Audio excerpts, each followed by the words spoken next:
All right, we're going to call our meeting back to order. Everybody here that needs to be here. And we're going to move to item E on new business. Brian and Zach, you got that?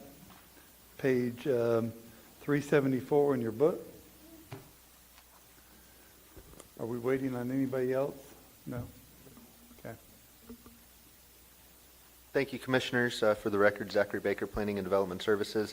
Really what this is just an introduction of our consultants. His name is Robert Jordan from the Northeast Florida Regional Council. And he's going to kind of go over at a very high elevation what the EAR is and what it means for the county. Robert? We'll get you all back to Jacksonville soon. Sorry we had to postpone for a while. Thank you. Robert Jordan, Northeast Florida Regional Council.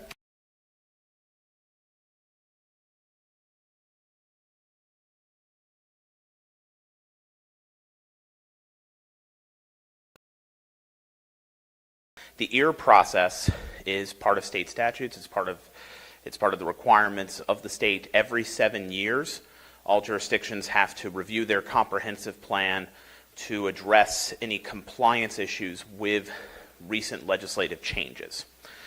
So this is part of that process. The EAR is coming up with a deadline in October, so we've been contracted out to get these compliance updates transmitted by that point to the state reviewing agencies.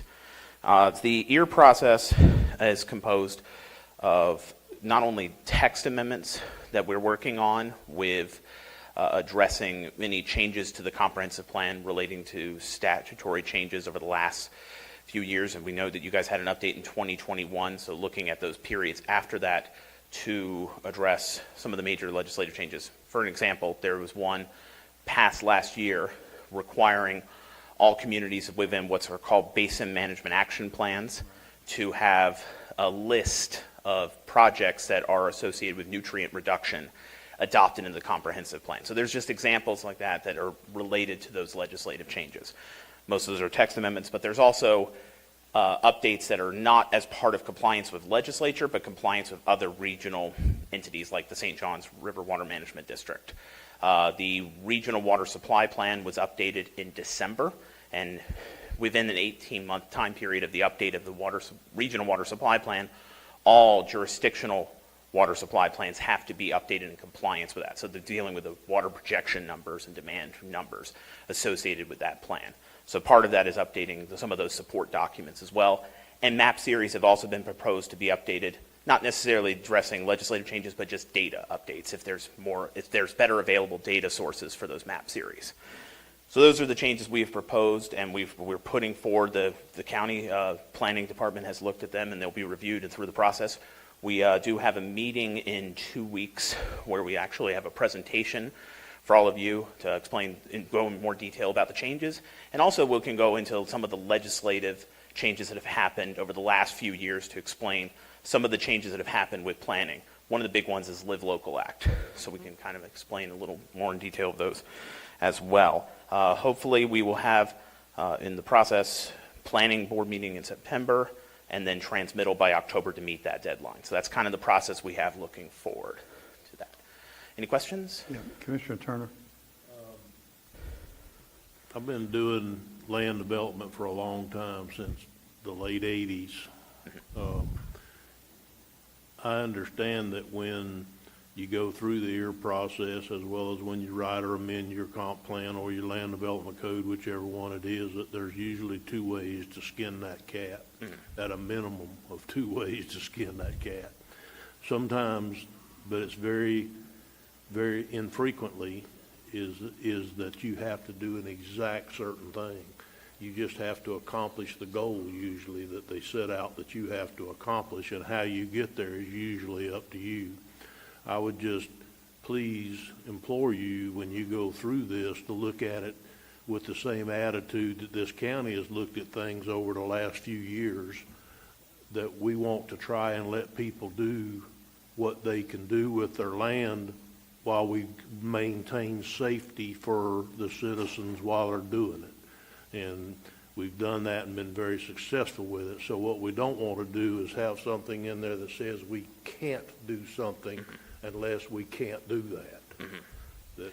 that there's safety built in there, such as you could do this, but you got to go get a special exception, or you could do this, but you have to do that in order to do this. We don't want to have things in there that just says you can't do that. Why? Well, because I don't like it, and this has nothing to do with y'all at all. But we had a planning director many, many years ago when they were writing the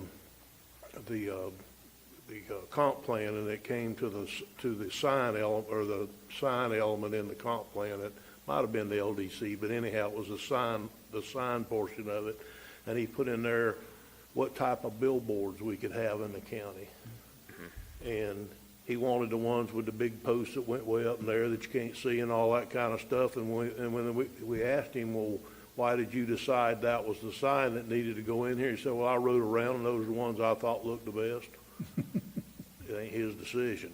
So I guess the point of that little story is try to skin that cat in a way that doesn't tie the hands of future people around here to be able to get something done if they need to, and it's a desirable thing that they want to be done.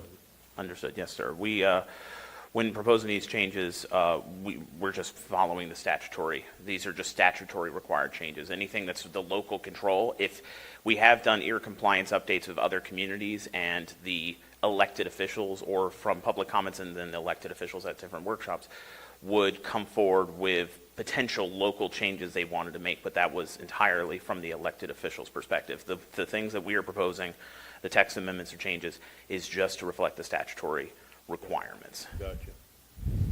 All right, any other questions? We're good then. Zach, go ahead. So just as a conclusion, as Robert indicated, there's going to be quite a few more public hearings, and you'll see these guys a little bit more.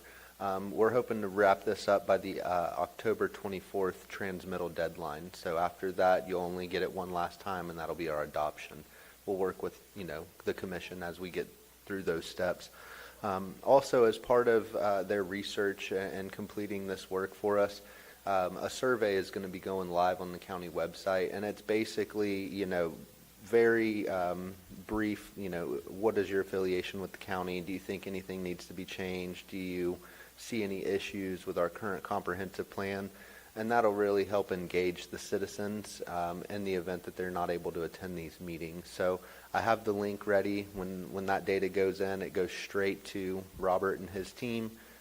We'll be able to extract that data so that we can all see it too with our own eyes, but it'll be part of what they're doing. So I just wanted it to be on record that there's going to be a survey on the website for people to participate in this as well.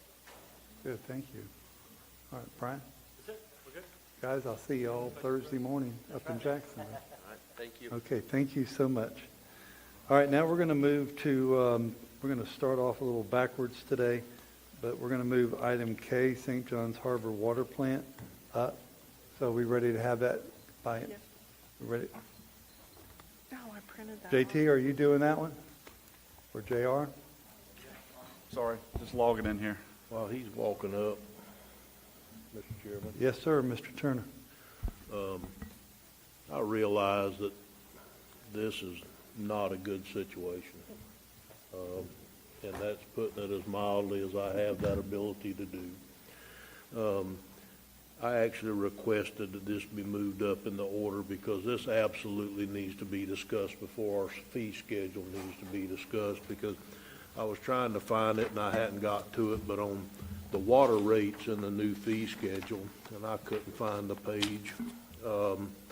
But they basically, in the fee schedule, and I'm going to open up with this, in the fee schedule it says that the new rates I think were proposed to be changed to, I think it was 45 that we had already discussed previously.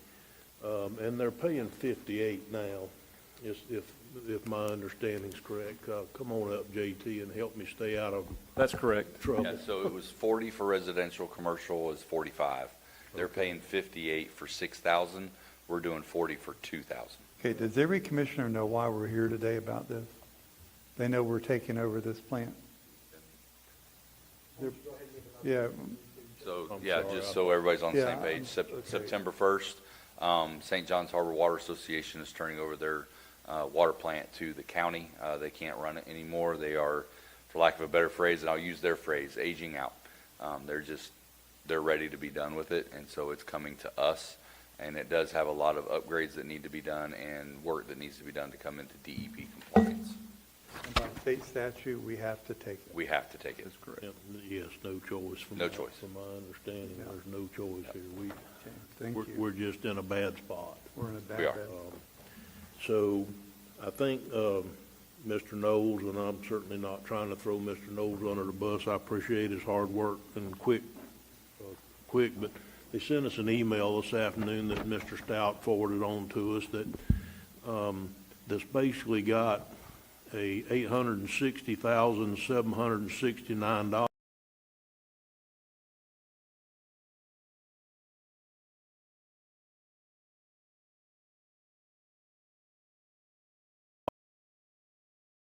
conservative, and if that's the case, I think that we need to consider this is going to cost the taxpayers $1 million. And there's not a whole lot we can do about it at this point, but the one thing we can do about it, I was talking to Miss Young on Friday, and feel free to chime in here if I misquote you. I know you're not bashful, but she said she could track this in a separate line item fund or something to where it would carry forward to where we could track what it is. And so instead of dropping it from $58 down to $40, I think it needs to be $90 until such time, at least until they pay back the amount of money that the county's fixing to put in this thing, because we have no option here, none whatsoever. So instead of dropping the rate to $40, I think we need to drop the consumption to 3,000 gallons and make it $90. And if it's a little less because you want them to pay out over a longer period of time, that's fine. But the county, the reality of this situation is the county's fixing to pony up some serious money here straight out of reserves, because that's the only way that we've got to pay it. We certainly don't have it in our utility reserves. We don't have it anywhere else that I know of, so it's going to come straight out of general fund, and it's just as serious as somebody that walked in here with a gun to hold us up. We have no choice here. I guess you'd have more choice with that. You could get shot. But in this case, we just don't have a choice here. So I think that I think it leaves a sour taste in everybody's mouth. It certainly does mine. But it leaves a sour taste in my mouth that they've run this system for the last 20 years or whatever it's been, and there's 3 more years of fines on it. There's payments of $10,000 a year. There's all this stuff that's going to accompany this turnover to us. I think the last thing we should be discussing is dropping their rate. We should drop their consumption down to 3,000, which is what most systems are around anyhow, or less, and raise their rate. And I'll stop with there until it's time to say some more, Mr. Chairman. Thank you. Mr. Chairman, Yes, sir. just to stay consistent with our current rate structure, we're at a 2,000 gallon consumption rate in East Palatka. Commissioner Turner just mentioned 3,000, so that's going to be 2 different anomalies that our billing department has to run through. Is there a way to keep it consistent for our billing department, whether one system shouldn't be on 2,000 and the other one on 3,000, just to keep it fairly level for Miss Carol and the staff at billing? Hey, JT, and why don't y'all JR, come up here. Why don't y'all just sit right where Mr. Reynolds usually is? No, Why don't y'all sit up there, Mr. Reynolds? I think his point is to manage this one separately purposely, Yes. so that's on purpose, and I agree with that. So I don't think we should consider the other one. This needs to be managed as its own entity to try to recover costs.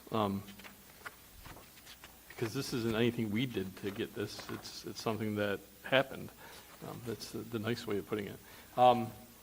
You have the floor. So I agree with Mr. Turner 100% that it needs to be managed separately. Now, whether we do 2,000 on all of them, I don't care, but the amount shouldn't be the same, because our system hopefully is managed better than the system we're inheriting and doesn't need all this stuff that this one needs. So I was just Oh, trying to up to simplify it for our staff when it comes to billing purposes, and to keep it at the same consumption rate Yeah. across the board. Just makes it, because they're very limited staff that they have in the billing department now, just trying to keep it No, consistent. I understand.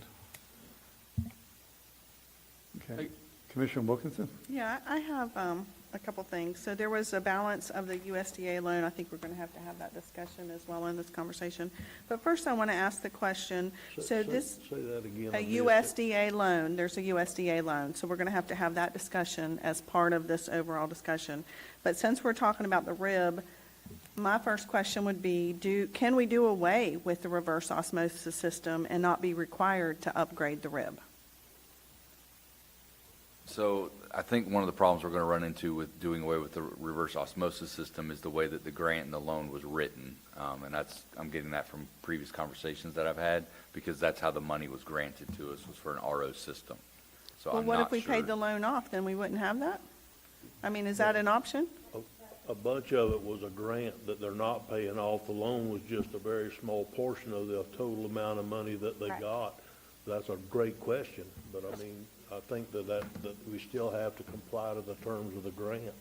Because I kind of gotcha. asked something along those lines the other day. It would be something to definitely look into. I mean, Yeah, and we can without do a that kind doubt, of yeah. research. It's a good point. I mean, I just feel like that if it's not required and we can provide water without a reverse osmosis system, then I don't know. I mean, but I see what your point is. Your point is the grant that we had taken. All right, JR, thank you. Just for consistency, I spoke with Ms. Wiley yesterday, with the water quality that's there too. There is chlorides or salt, for better term, in that water there now. And it is, after the treatment, you're still seeing elevated chlorides, which means the RO system is not functioning the way the RO system should. So it's going to have to be rehabbed. It's going to have new filters put in the RO system. With that, it becomes a little dangerous to treat salt water and the chlorine as we would normally without the chlorides. Speaking to her, that she had just got some fresh water tests back. I would err on the caution of removing reverse osmosis. It's a great idea when we don't have salts. But with us having salts in that water, I think it becomes dangerous. I know, you spoke the other day about it, but I was just informed yesterday that they are seeing chlorides even in the treated side of the water, which tells me that the reverse osmosis system is going to have new filters put in it. Okay, and then I know we got this estimate this afternoon. Does this include expanding the RIB, or is this simply cleaning the existing RIB? Are we going to, I mean, what is this 860 that's in this? That's rehabbing the current existing RIB that's there. That's the unfortunate part, is that thing's got to have a wastewater treatment facility similar to what we have in East Palaca. We're using it as a drying bed for the industrial wastewater that comes off that plant. Even though it's just stripped down water, it's still considered an industrial waste. So it's got to go through that RIB system. Mr. Scott is much well versed in it than I am, but I still think we're going to have problems trying to keep the water down in that particular pond. It's much like a drain field that's below the ground. Surface water is going to intrude in that. So I think we're going to have long-term problems, and there's another better way to treat it. I'd refer that to Mr. Knowles. That estimate does include a bit of expansion for the RIB. Okay.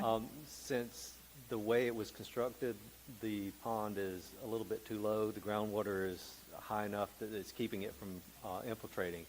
So to make it work, we'd have to bring the bottom of that pond up about 2 feet, which means we have to expand up both of the ponds because we need more surface area to infiltrate in.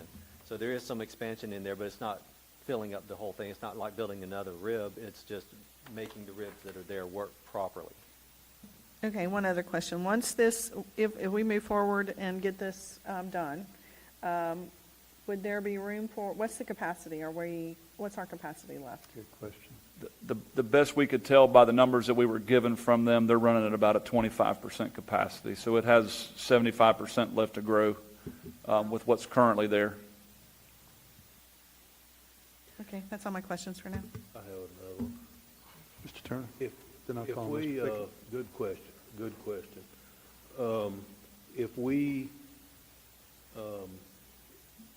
we, obviously we have to take this over, and they're 25% capacity. If we were to get a grant or something, would we be able to expand beyond the limits of the grant, under the grant agreement, and try to recoup some of the money and drop the fees by getting more customers on there and getting more people in the pot to pay other than just the exact residents that are in there right now? Absolutely. As a matter of fact, when we spoke with St. John's Harbor, they're building a new school right across the street. And the school had actually asked if we paid for it, would you allow it to come across the street, because they need it for fire protection. So I think there is room to grow outside of that utility boundary, because there's not an established utility in the area other than this. So I don't know why we would have any issues with. We need to look, because I know that there's another utility that I was involved in another county, and they basically got a grant from USDA-RD, kind of like this, with a co-pay like they did. But they couldn't extend past a certain area and a certain line. So if you lived 50 foot outside of that line, you were outside the boundary, and you could not tie onto that system for a certain amount of time or whatever, because somebody I know ran into that. Okay. And so they had to drill a well, and the water line was literally 50 feet from them. Okay. They had to drill a well. So how do we determine that? I'm sorry. Well, I'll get with Sam Sullivan, and we'll look at different grants that are available, but we'll probably look at things that are similar to what we're already doing in the Horse Landing area with the water installation, getting paid and getting people off of the wells. I'm sure DEP would be interested in something like that. We need to first find out, can we expand outside of the base of the limits? We're currently working with Rebecca at USDA on transferring both the grant and the debt over. That question will be answered in those documents. We'll get that answer from Rebecca at USDA. And that might be the time to decide whether we pay it off or not. If we need to expand and we can't, then Commissioner Pickett. Oh, excuse me, go ahead. That's okay. When you said you're in conversations with Rebecca, this is for the debt on this, Yes, so on this particular one? Because my questions are, and JT and I talked about this a little bit last Friday, was it was only at 25% capacity, so growing out of it needs, if we can get some grant money, definitely makes sense. But how much are we on the hook for now? the total principal. Fines, everything. Well, fines I can't assess for you today because that's going to be a moving target. But the debt itself is about $140,000. The total grant between the state and USDA totaled about $1.7 million. That $1.7 million does not have to be repaid as long as we stay within the agreement that the grant was issued with the loan, right? Okay. And so we're getting all of those documents because both the grant that's already been received but is contingent upon operation and the debt will both be required by USDA to be transferred into Putnam County's name, and obviously we'll be responsible for ensuring those metrics are met. Wow, just not enough to take it over. You got to assume the debt and everything too. So. Yes, sir, because the debt is pledging revenues. All right. Or Okay. you could try to sell the utility if you could find someone to do it, to buy it, I mean. I think Probably not that's much gonna chance be of very that, is there? difficult. Yeah. Oh, I thought you were making it. No. Mr. Adams, So when they turned it over to us, what was the conversation? Did we say, like, it's going to be considerably more expensive for us to run it than you? I mean, because that's the truth. I mean, if we do it right, we really need them to pay us back. So, I mean, I get it that they're aging out, but there has to be somebody in the community that could step up I mean, I don't know, because I don't live there, but it's going to cost them a lot more. I mean, that's the bottom line. That's the risk they're taking by giving it to us. We can't tell all the rest of the citizens I mean, how many houses? It's only a couple hundred, even if that, is it? I think it's 168. I think is the 168. total number of connections. All right. Do they understand it's going to cost considerably more money if we run it than when they were running it? Every meeting that we have had with the current leadership of St. John's Harbor has been made well aware that I don't believe that their rates are going to continue with the county operating it, that they would probably see what it's going to take to break even in this system. That has been told to them. I think, speaking with Commissioner Wilkinson, I think they actually sent a letter out to the residents that said that the county was going to take over the utility. And, I mean, at some point. Yeah, but I mean, every conversation we have had with them, we have reiterated the fact that we are not going to be able to do this for the same rate structure it's currently in. Right, especially now if they left it to deteriorate or whatever, so we're not in like a perfect state. Yeah, I think they One thing if paid, they were turning over a plant that worked perfectly and they had no issues, and we didn't have to fix it. yeah, I think their fine last year was $10,000 that they had to pay for DEP for the being out of compliance with the pond or the rib. 9,000, I think they split it up into 4 payments, so I think it was actually 40,000 in fines, and they are allowing them to pay it 90 something hundred a year for 4 years, unless I misunderstood when I read it. Mr. Turner, you have the floor. Yes, sir. I think that we need to seriously consider paying that loan off when the time's appropriate, the 140 or whatever it is. And we need to go ahead and just, because we do have a choice on that part of it, but we certainly don't have a choice on taking it over. So I'm not so sure that we don't need to seriously consider paying that off and keep from paying that additional 60,000 in interest or whatever it is or more, and plus having a payment schedule, but all the way for the next to 2044, which is what I believe this current payment schedule goes out to. I don't think it's been determined yet, unless it has in the last few days, if they're going to continue under the same interest rate or not. Or are they just going to transfer it to us? I think Ms. Young is actually talking to USDARD right now about what terms are they going to transfer it to us on. So That's correct, and the representative assigned to us said she hadn't done one of these in a very, very long time. She was actually going to have to go back to legal and get those answers for us. So we're still awaiting that information. It has to be transferred to us, but what that transfer looks like, it may cost us nothing, or there may be some cost associated with transfer of ownership. I think the current annual rate of interest is 4.5% interest on that loan. The good news is the day I spoke to her, their current interest rate was lower than that. So if we do have to transfer and we're going to continue the payments, your interest rate may go actually down. well, if it's low enough, it may behoove the county to do that, you know, when the time is right. So how are we going to get, I mean, obviously, this is August the 13th. We don't have many days, and we're going to be actually pumping water with the handle. So how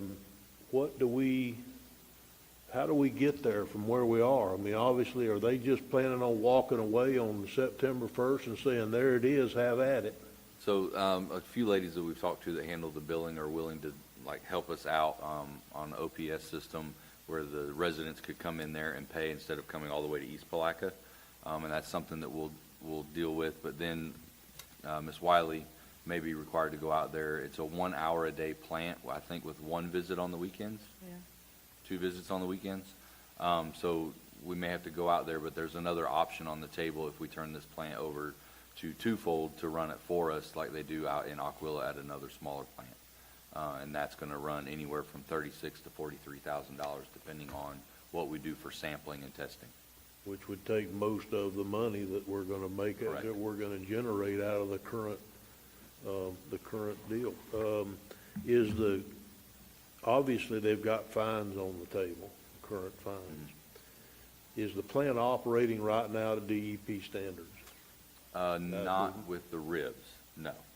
They're not in complete. So basically, does anybody know how much time we have before DEP comes in like they did over at Buena Vista and got kind of hot about it? And, I mean, they got pretty testy with JR about, we were going to fix that whole thing for $30,000 and we didn't ask permission, and it's my fault as much as anybody's, because I was pushing to try to get it done for $30,000 instead of $430,000.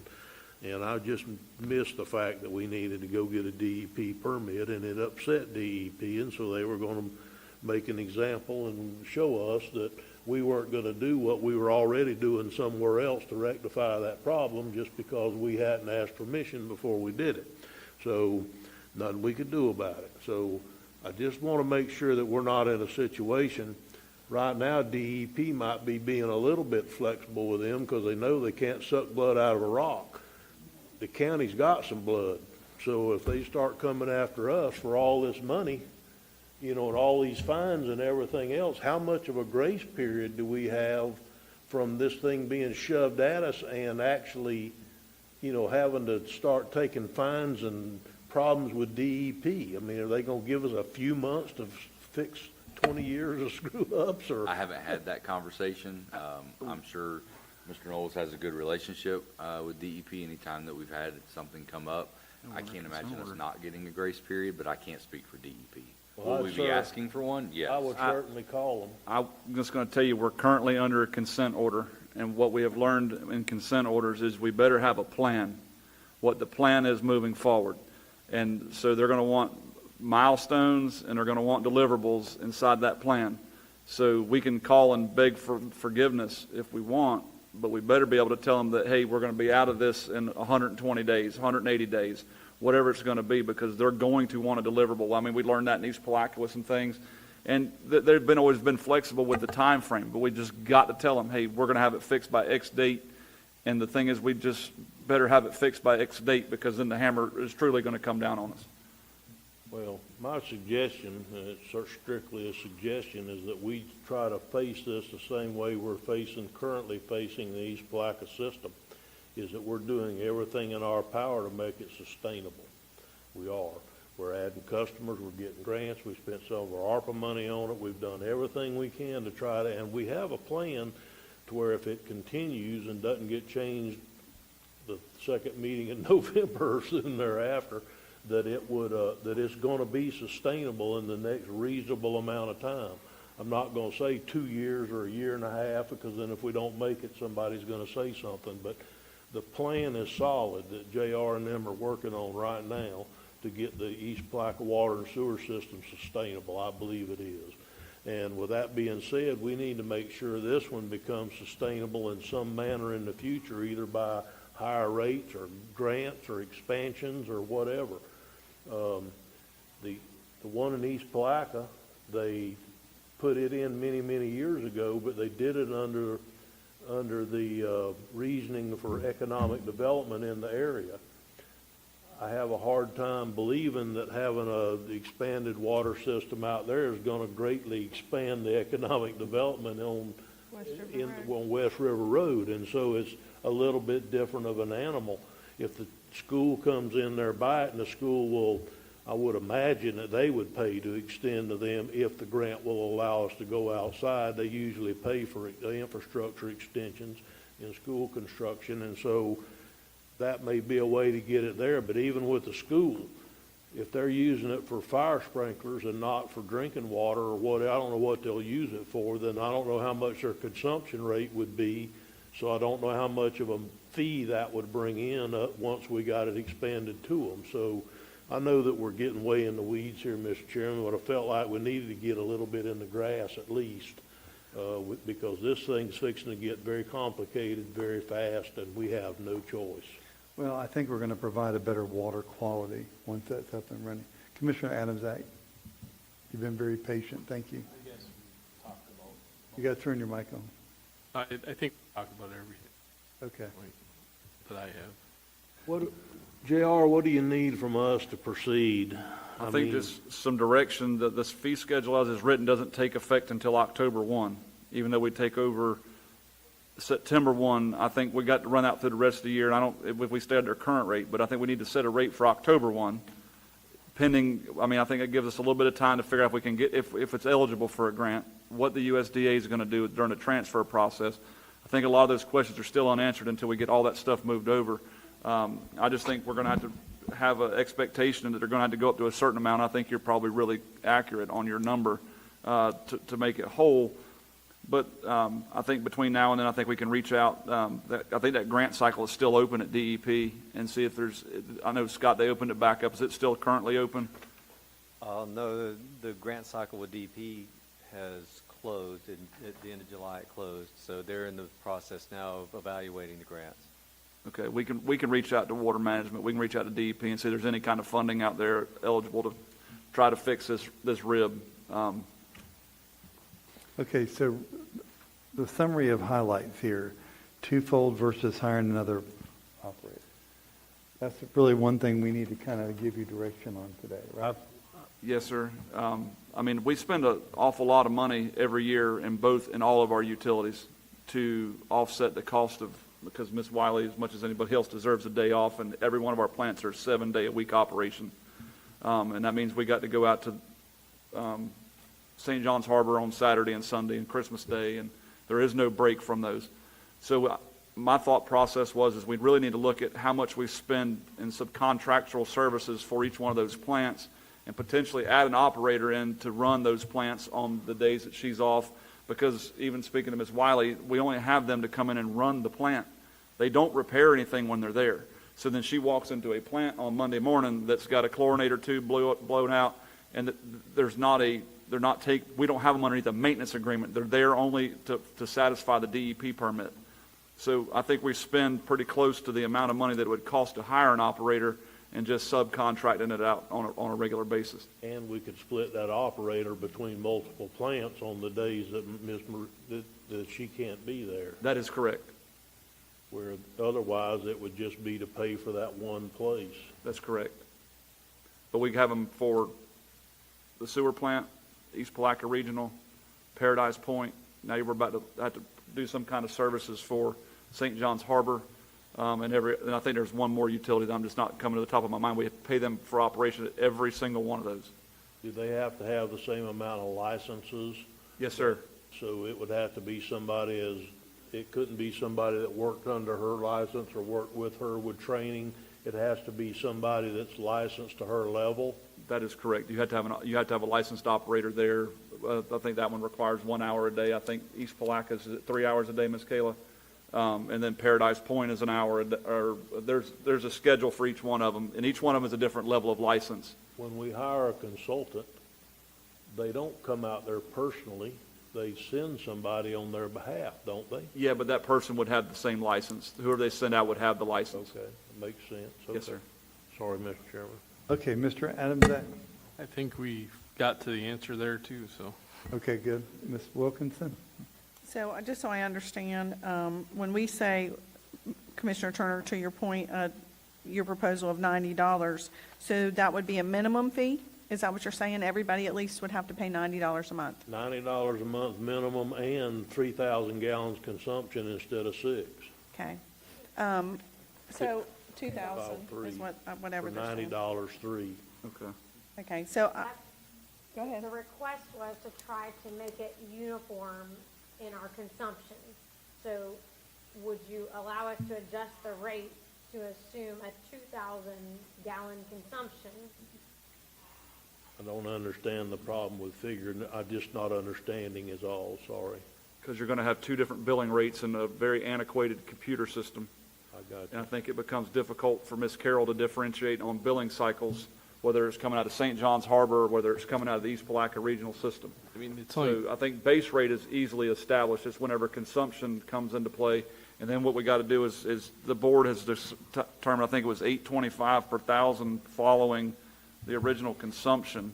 If I'm not mistaken, that was the number. It was either 8 or 8.25. $8.50. $8.50 per thousand. So we need to establish what that's going to be per thousand over. And So you're saying do 2,000 at 81.50 instead of 3,000 at 90, basically. that would work. And Yeah, then charge the same consumption rate of the $8.50 per thousand gallons over the 2,000. that's a little bit better. I mean, obviously, this is my district, and I've ridden in that neighborhood several times, and there's a very mixed use of houses. There you have some high-end houses, some high-end mobile homes, and then you also have some people that you can tell that are barely getting by. I mean, when you ride by their yard, you're thinking, it could be a struggle. And so I don't want to put it necessarily, I know that this is a hard decision that we have to make, but it's hard because obviously we don't want our kids having to pay for somebody else's water. I get that. But at the same time, to jump something up so quick for them could really be hurtful to them. So I just want to caution us on that. I'm better with the $81.50 than I think I would be the $90. What does that get us? Does that get us how much? So when we took over this, or when we're giving this, obviously they felt like they were self-sustaining, although they were Band-Aiding a lot of equipment. but when the conversations that we had with them, the money that they were taking in was covering their bills. No, And so that's what I want the clarity on from staff. Is that the case, Julian, when you looked at the numbers? No, ma'am. It is not my opinion that they're self-sustaining. I have requested a number of different financial reports that they haven't been able to get to me yet. Again, most of what they have operating is volunteer labor, but remember, we can't assume self-sustaining by deferring maintenance and deferring the Oh, yeah, I costs agree. that are there. And if you are, then you're not, and you're theoretically breaking even, then you're not truly breaking even, right? And so many of the costs have either been deferred or they've negotiated some sort of partnership agreement where they aren't paying what we are going to have to pay to make that plant self-sustaining. So I do not believe, or I do not agree that they are currently breaking even at their current rate. Okay, so if we were at this 81.50 for consumption for 2,000 gallon, where does that put us financially? Does that get us back to a certain? Unfortunately, I think it's too early to answer that Okay. question because there's just so many things that are unknown. But the things that we do know is I think we're going to put upwards of $1 million in there to keep DEP off of us. And I don't think that includes them RO filters, and they're not $50. You know, they're tens of thousands at the very least for new RO filters that probably haven't been changed out quite some time. And so on top of the projections that Mr. Knowles made, I think we're going to have other things besides that. And I don't know that they've actually been out there or had our water lady, Marie, is it? Kayla. I'm very sorry. But I don't know they've had her out there on site yet to where we've had our professional to be able to go through it to the level that she doesn't know that we're not going to need a chlorinator addition or we're not going to need some other addition. I mean, I think you've been there, haven't you? Yes, sir. I have been on site, and there will be other work that needs to be done in addition. My point exactly. I think that we're just hitting the tip of the iceberg here, and I don't want anybody to think that I don't have feelings for the people that are having a hard time in there. That's just not the case at all. But I don't think that myself living on East End Road should take over their water system, and my expenses should go up $20 a month, where their expense won't go up to at least a level that's somewhere down the road sustaining. Yeah. Because it's not at 81.50. It's going to be years at 168 customers before they even come close to paying the interest on what we could have gotten, what Mr. Reynolds gets us on our money that we have in investments right now off the $1 million that's going in there.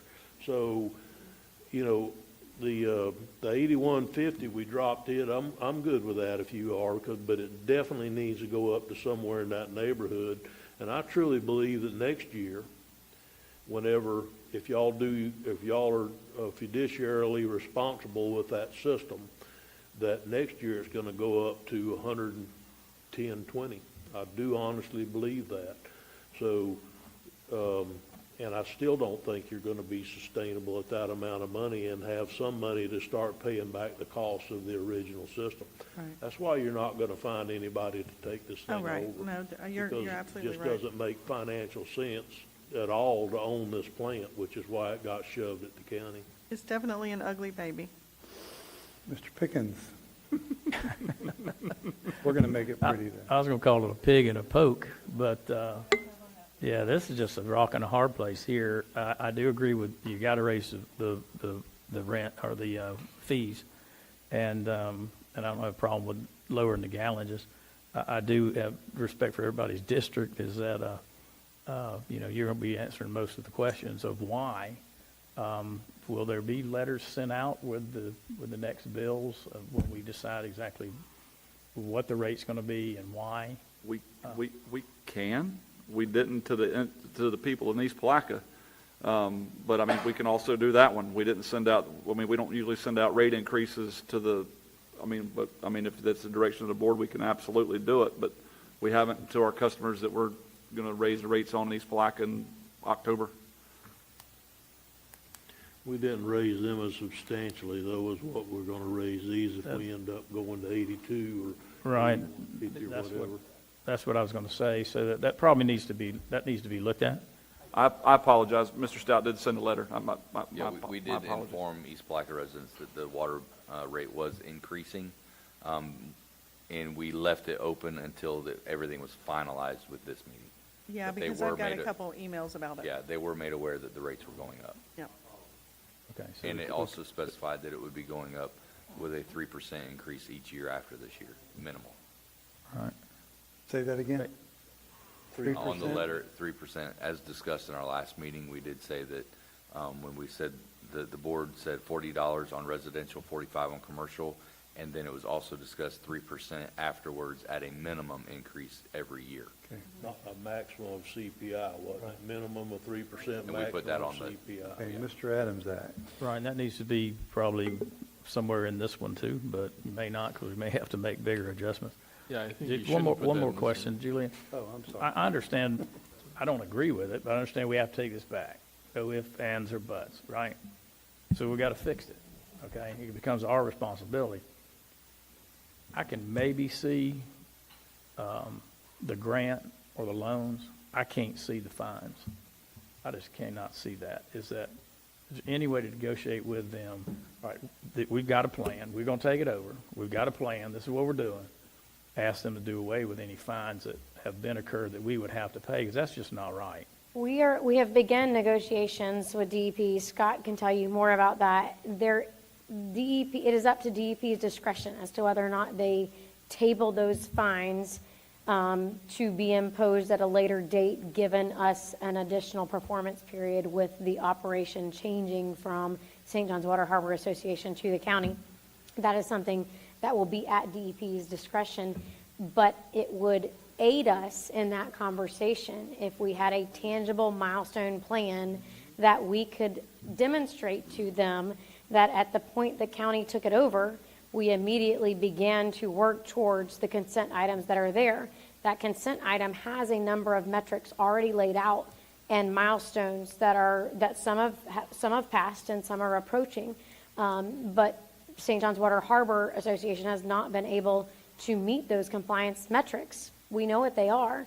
So if we were able to go back to DEP and say, hey, if you'll help us, we would appreciate it. Here's what the board has approved staff to go and do, and the milestones and timeline for which we would be able to bring that plant back into compliance. At the end of the day, we're going to get into compliance one way or the other, right? Either working with DEP hand in hand, or DEP is going to force our hand. So it's obviously beneficial for everyone involved at this point that we try to make it as palatable as possible. Okay, Mr. Adams Act, I promised you, and I'm sorry. Yeah, that's all right.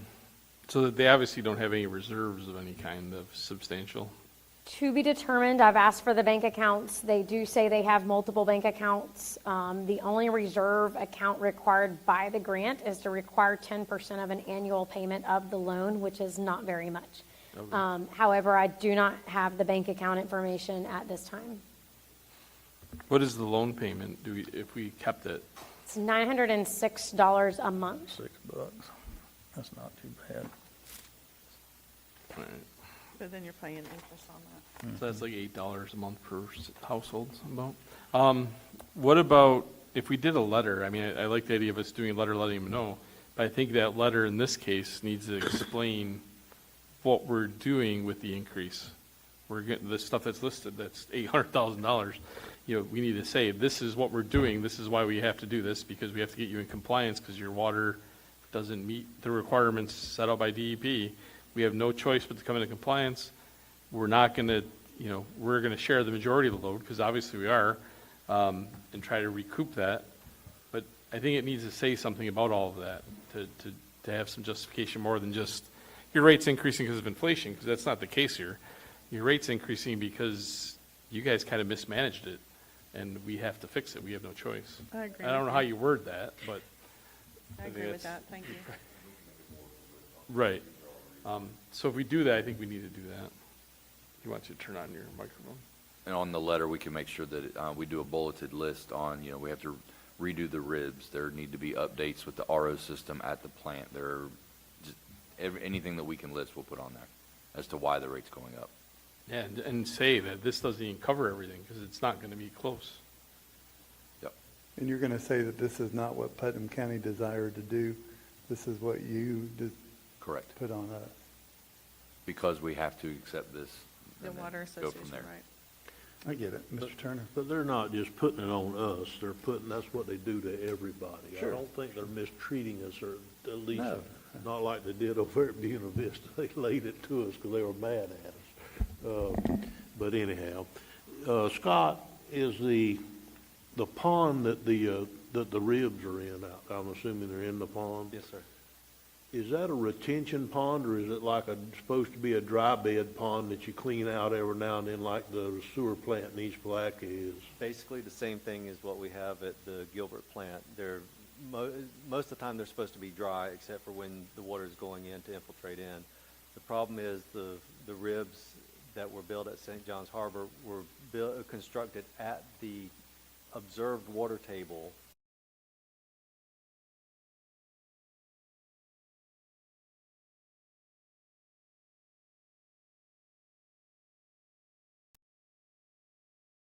that's been retained over the years. We can't just put dirt in there and raise the beds up and leave that in there. We have to actually clean the pond. Yes, sir. We would have to remove what sediment's been built up in there, and then we need to raise the bottom of the ponds so Right. that they will actually infiltrate.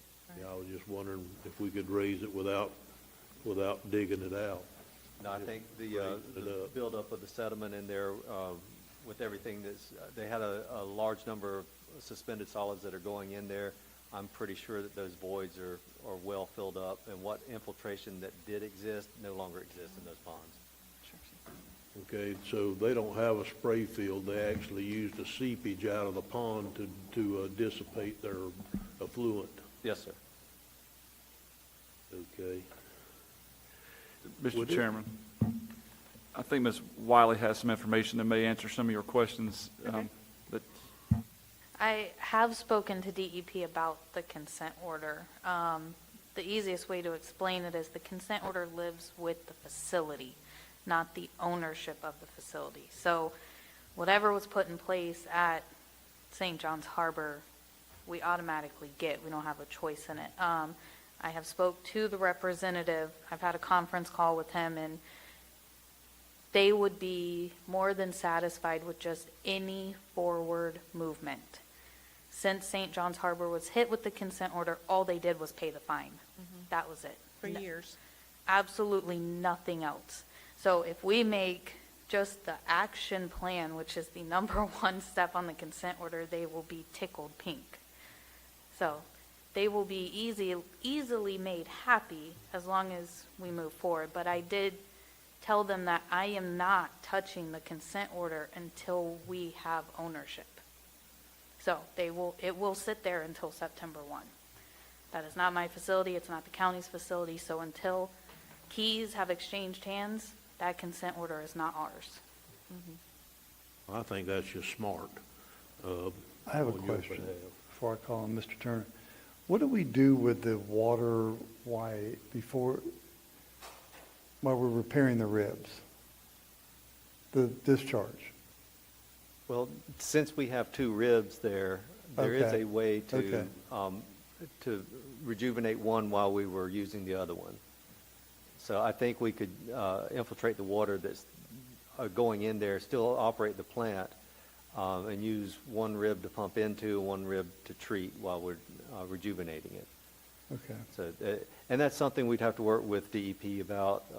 They would understand that there's going to be a construction period where it may not be completely in compliance, but we're getting it as close to compliant as possible while we're in the middle of construction without taking the plant down. And some of the work that needs to be done out there will probably expand the surface area of the ponds before we start dewatering, because we're going to need more area to put the water to do any kind of work anyway. Okay. Mr. Turner? Mr. Chairman, I know that this has been great conversation that we've had today. I'm going to need to know how we get from here to Daytona. I mean, excuse that analogy, but how do we move forward? And I don't mean us just willy-nilly talking about different aspects that we might need to do in DEP and the different things. And I realize that a lot of it we do not know yet, and that's why we're having to do that. So personally, and this is just me, I'd like to know what we need to do today, because we have no choice here that's not going to hold us up or get us in deeper water with DEP or whatever, and then work with Wiley and find out what we need to do. Wiley, right? Yeah, that's her last name, yeah. Okay. Oh, okay, I thought you was telling me no, that ain't her name. That's what they just told me. I thought it'd be They the would water do lady. that to me though, Wiley, I'm telling you right now, they'd give me the wrong name just to hear me say it. But anyhow, I'd like to have a plan of how we get from now until the next meeting. And then I'd like to have a plan at the next meeting. And I'd like to have the chairman, I'd like to request that the chairman, if we get in a tight here and we need further planning, that he calls a special meeting on this in between. Because the last thing we want to do is show up here on September 1st, which is what, 3 weeks or something? Show up on September 1st With no and plan. we're not ready. Plan, yeah. Yep. So I think this is going to take a little more effort from here until September, probably on this board. Now, I know if this was in East Plaque, I'd go work with the guys like y'all gave me the authority and all that, but this is not going to be a deal where one commissioner can go out there and get involved and you have a long-term plan that you come up with. The time isn't available for this one, so I think we're going to have to do it just like we are. What do you need today? What do you need today to get us through 2 more weeks where we're not behind? JR, JT, what do you need today? I mean, we're going to have to move it forward. I mean, so, I think right now we need to have the conversations with DEP and see how far along we can actually move the needle. You know, it's just a written plan for them, good. And then Mr. Knowles has some opportunity to get some real true hard cost numbers together. And then we got some decisions to make once we got some true hard costs, because right now we're still in the inception phase of taking this plant. I mean, there's still just so many unknowns. I mean, can we take over the operation of it? Yep. Is it still going to be out of compliance day one when we get it? Yes, sir. But I mean, we we will work with DEP to get a plan to get it out of purgatory, for no better term. Just a little bit outside the box. Yep. A little bit. How much would it cost, or would it even be feasible for us to run a line from the East Plaque water plant under the river and tie that on? Because if it's $2 million and we don't have a whole nother plant we've got to deal with anymore, that might be a thing, because we got plenty of capacity in East Palaca to take care of this area. And we know for a fact that if ever, it'll be many, many, many years before they just pay back the amount of money that it's going to cost to make that one on River Road work. So it could be that in the long run, it's kind of like Buena Vista. You know, we got a grant, but in the long run, it was cheaper to do that. Especially, now I know we can't tie onto the pipe if it goes under the river, but we could tie onto it down to the river, and then on the other side, we could tie onto it, and that would also give us, if we ran a large enough pipe, it would give us capacity possibly on the other side of the river that we could expand the system to try to help the system we're trying to get sustainable on the other side of the river to work. Just thinking outside the box may not be possible whatsoever. All that stuff is absolutely possible. I mean, we've talked, I mean, at the end of the day, the city water's right there across the Rice Creek too, right, at the barge port, and we're already paying for that, you know. So, I mean, I think there's a lot of options that are out there on the table. Well, the problem with the city water is they charge us more for the water we get at Bargeport than what we're able to charge the citizens out there who use that water, or very close to it. Yes, sir. So, you know, it may be that that's certainly an option, and then don't misunderstand me. That's certainly an option that needs to be explored along with the others, but I'm not sure it wouldn't benefit us in the long run as much as if we could get water in that area. And I just asked Ms. Wiley, another outside the box question was, could we put a frac tank there and take the industrial waste and haul it to our wastewater treatment plant in East Palaca and not deal with a rib? And her answer was, you very well may be able to. So, Yeah, I mean, that may save you $1 million, right? I know We Commissioner do Tilton's that- in the process now we do trying to that get. the same way we do the leachate, basically, what we're talking about doing with the leachate. Correct. in the I don't know if landfill. it's possible, but I mean, we'll have all those conversations to see if that's even possible to take. She's saying we'll get a 70 out of every 100-gallon return, so for every 100 gallons we use, we got 30 gallons of waste. We may be able to put a couple, 30, 40, 50,000 gallons of water out there, and then just once or twice a week haul it to the wastewater plant, then we're not dealing with a rib, right, which has got us out of compliance. So I think there's other options. So today, all you need to do is have this conversation, let us know. Yes, sir. We'll talk about the rates when we get to the fee schedule of the 81.50 or 90 or whatever we end up doing. So, and we'll do that when we get to the rate schedule. Yep. But today, do you have all the information you need from this board today? Right. So, go ahead. So the only other question I'm going to have for you is we've created a separated fund for this plant. Obviously, September expenses are going to hit the county prior to the new fiscal year. We're going to have to move funding from the general fund over into those expense lines in order to operate. We're going to be at best estimating what that's going to look like. So, and then the other caveat is when we talk about that fee structure, remember the fee structure on the agenda today goes into effect October 1. We need to talk about two separate items where this is applied. One is we would have to modify or amend this year's fee structure in order to assess a September 1 rate, and then next year's fee structure is what is actually on the board.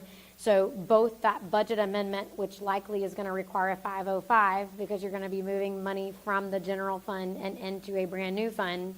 I don't want to minimize the deal here, I really don't, but I don't know that we're not trying to do a lot of extra work for $3,500 extra money for the month of September. I mean, I just don't know here. And so and I know I didn't do the math right, but I'm not that far off. So by the time we send out an extra letter telling them their dues are going up in September instead of October 1st, and we do go through those motions, this commissioner understands that we're going to have to pony up some money between now and September 1st, at least to get us into the new budget year. The pretty part about this is that at 5:05 this afternoon, we got $6.2 million in reserves that came over from last year into this year up to this point that haven't been budgeted for anything that could be spent on capital projects. This is why you have reserves, when you run into a situation that gets shoved down your throat and you've got to fix it. We have the money to fix this right now. So I'm not so sure that we don't need to you're going to have to tell me how to handle it. But I'm not so sure that we don't need to go on and take $1 million of that and true it up this afternoon at 5:05 and put it into that new water fund to get us into that fund. In other words, we haven't changed a bit of what we're going to do at 5:05 except we took $1 million out of that and put it into the new line item fund. No, we can't do that. Can't. But you and I are on the same page. That's what I'm trying to ascertain from the board. How much money do you want to start this fund out with? And you can't, because a budget amendment changing fund appropriation is required by statute to be advertised in the paper showing where it's coming from and where it's going to. We did not have that information in order to advertise it moving into this brand new fund at that time. So we can't do it at 5:05 today. However, that is exactly what I'm asking you. Do you want to start with $500,000? Do you want to start with $1 million? What are we wanting to start with? I reasonably feel personally, that if we get out of this for $1 million, we're going to be lucky. Because I think it's going to cost more than that.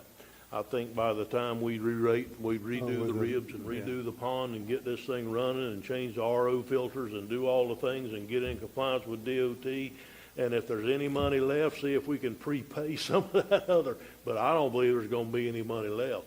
And so I'm not so sure that between now and the end of October, we won't be paying off the loan once you figure out that might be in our best interest to keep from paying that additional money that's never going to be paid back in any of our lifetimes.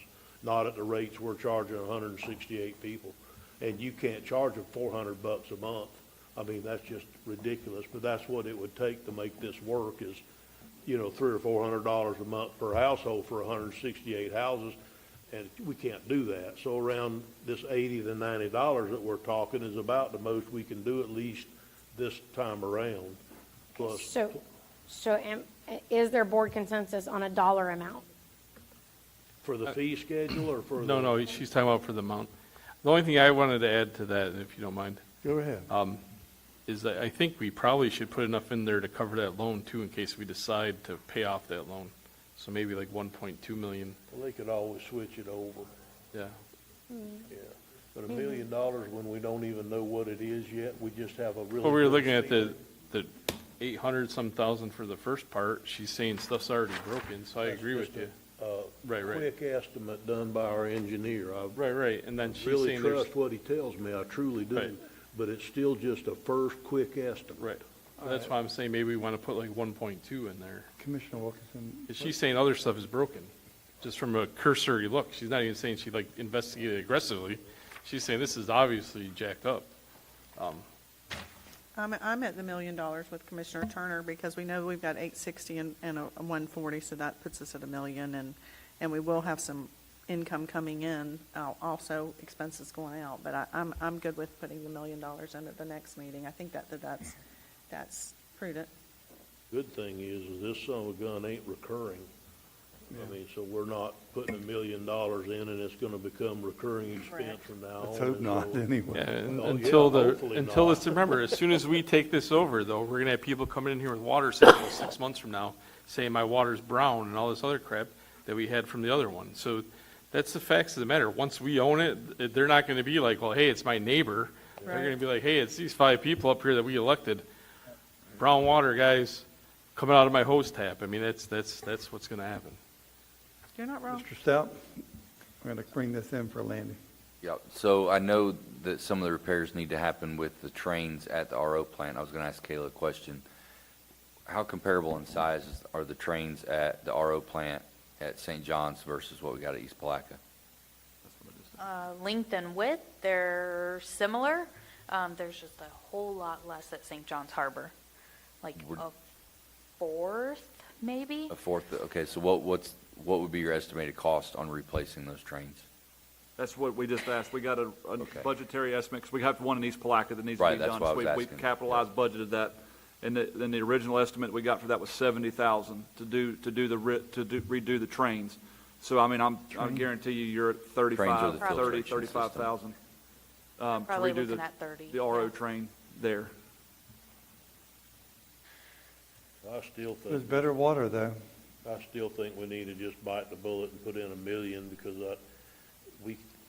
this is one of those situations that it's much better to have a little extra money at the end of the year than be $1 million or to be 100,000 short, you know, or 60,000 short, and then the next commission's got to deal with it again next year. I'd rather personally put the $1 million in, hope that through the negotiations with staff and DEP and through the negotiations with Scott and DEP that we can get there with this $1 million by negotiating the things that we need to do. I don't know for a fact, but it could be that, and I'm a roofer, so Scott knows that, but, so when I say things like this, take it in stride, might be that he could do half the rib system this year and get by with the other half for another year. I don't know. I don't know the answers to them, but those are the kind of questions that I'm sure he'll ask when he goes through this process.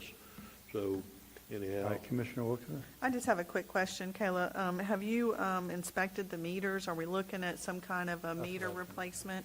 I know this is getting in the weeds, but it does Sure. also affect our bottom line. So the meters they currently have, you're talking per house, Yes, sir. right? Yes, ma'am. They are older. You have to hand read them, like someone is going out and reading 168 meters every single month. And so have we accounted for that in staff time? I mean, is that part of what the, So when we met with the folks from St. John's Harbor, I hate to say this on the air. The guy actually goes in there and reads the meters every month for $100. He does. I remember that And conversation. I think he's still willing to continue on reading those meters for $100. I don't know if we have a way to do that for the county with our minimum wage, but if he will go up there as an OPS employee and read the meters in St. John's Harbor, he knows where they all are. He knows what it is. I think he's a perfect fit for somebody that can go out there that understands the system.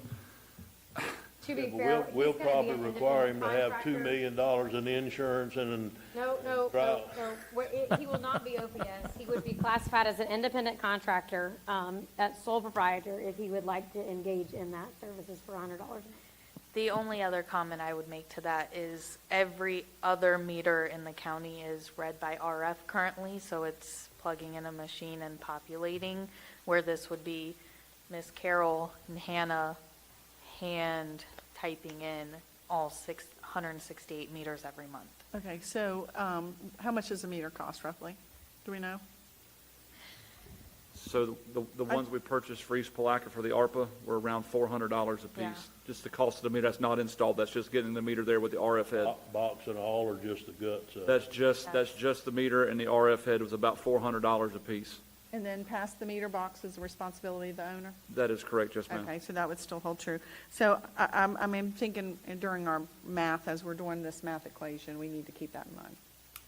Yeah, like I said, 1.2 million. I think we're getting there, Mr. Adams, Zach. Mr. Pickens, Yeah, as we're talking about this, Scott or JT, with this plant operating at 25%, with how many ribs? Can you go to 100% with the same amount of ribs, or you have to add Good ribs question. down the road? That all depends on if we repair the ribs to the point that they're infiltrating properly. They're constrained to their operating capacity right now because they can't infiltrate in the water fast enough from the spoil. That's But an the ribs- engineer's answer for maybe. But the ribs that were, if they were constructed correctly, then they would be able to infiltrate at capacity, and we wouldn't have this issue now. They just So weren't you correct. would be able to, when, in the rebuilding process, it would take care of it. So We if, should be able to if we operate at decide, capacity. if a future board decides to expand this, we go with the system we got, expand it, you won't have to add any more Correct. new ribs. We're gonna, but in the plan that Scott's got, once we get a true scope of work and a design, the surface area of those ponds will be expanded. Instead of Already just said 2 that. acres, we're gonna have to make those a little bit bigger because we're gonna have to raise the bottom of those beds, so we need more surface area. Okay, and with the $1 million, I think that's fair. I mean, if we get out of it for that, then, They can always add more. We can in add more, If they need to. so. The Okay, so I'm- reserves aren't gonna go away. October 1st, they're gonna roll over again. We haven't had time to spend them. Need a motion or waive of support? Come back to you guys at 5:05 on the next meeting. I just need some consensus so that nobody's shocked when it happens. no, I think we should, we have to, we don't have a choice. So, 23rd at 5:05, 27th at 5:05. 27th.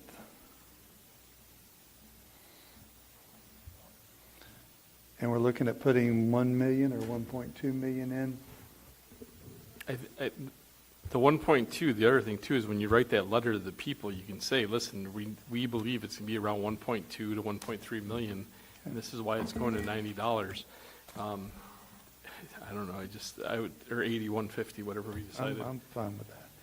Are we gonna, I talked to you about this the other day, Julianne, are we gonna capture this as a loan to this, so one day we can try to get the taxpayer money back if we can? So I've worked with finance to establish the ability to. At that point, it becomes at board's direction for you guys to tell me whether or not you want this established as an interfund loan, Yes. which will appear as a liability receivable, and if so, what your terms are. Do you want it payable in 5 years, in 10 years, in 15?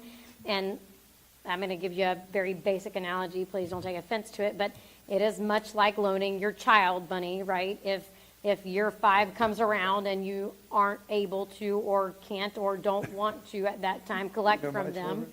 you can renegotiate that long-term liability. But I will have to capture the intent of the board in what I send. So if you can give me some direction on what your terms are, I want it great. to be a loan, and I want it to be for a longer period. So, but one day if we can capture that money back, if for the taxpayers, we should try to do that. With no penalty for prepayment at whatever rate that the USDA is gonna charge us. There's no penalty, period, and interest isn't the issue. It's, when you tell me longer term, are you talking 30 years, 50 years, or are you talking 10 years, 20 years? 20? 20, probably. Okay. Consensus is 20 years, interfund loan from the general fund to the, what is now, the 409 Harbor fund. Yeah. Okay. I have a question about that. Yeah, go ahead. I'm sorry. If we were able to get a grant in the future, whether it be through USDA or a state appropriation or something, could we ask for that? I mean, if we have to do it before we get the grant, we can't ask for reimbursement, is that right? You have to get the grant Correct. first and then put it, okay. Correct. I thought that, I just needed to ask the Yes, ma'am. question. You would not be able to use the grant to repay I'm the just loan trying. either. I'm just trying, okay? Fair enough. If we loan ourselves the money, do we require a monthly payment back, or are we just saying that it's a loan due in a lump sum in 20 years? That's correct. It's a 0% interest. There's no monthly payments or annual payments required, but in 20 years, it would become due on the receivables note, right? That being said, if in 10 years we hit oil out there and we suddenly can pay it back, then we could pay it back in 10 years with no penalties. Or even less than.